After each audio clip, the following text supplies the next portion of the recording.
ولی ئەمری مسلمانان ئەوەیە کە ئەهلی تاعەت بێ، ئەهلی نوێژ بێ، شانازی بە مسلمانەتی خۆی بکە.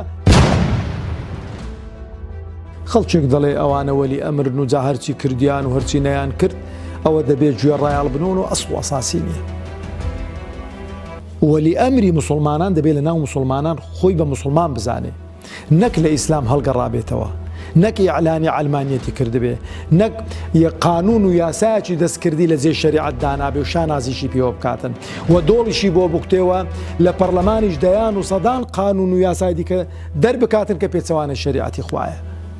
ئێمە لە خولی ئێمە کە لە پەرلەمان بووین، یعنی دەستور لژنەیەکمان بۆ دانا، لژنەیەکی بۆ تەرخان کرا دەستور بنووسێتەوە.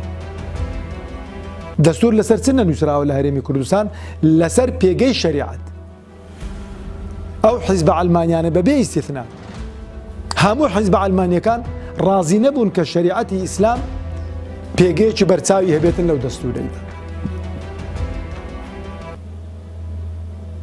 بۆ خۆم لەگەڵ بەرپرسەکان و لەگەڵ ئەوانە چەند جار تەلەفۆنم لەگەڵ کردوون. کەواتە خۆشەویستانی خۆم ئینسان نابێ فێڵ لە خۆ بکاتن. وەلی ئەمری مسلمانان ئەوەیە کە ئەهلی تاعەت بێ، ئەهلی نوێژ بێ، شانازی بە مسلمانەتی خۆی بکە و شانازی بە دینداریەتەکەی خۆی بکات، دیفاعش لە ئیسلام بکات. نەک پێی شەرم بێتن کە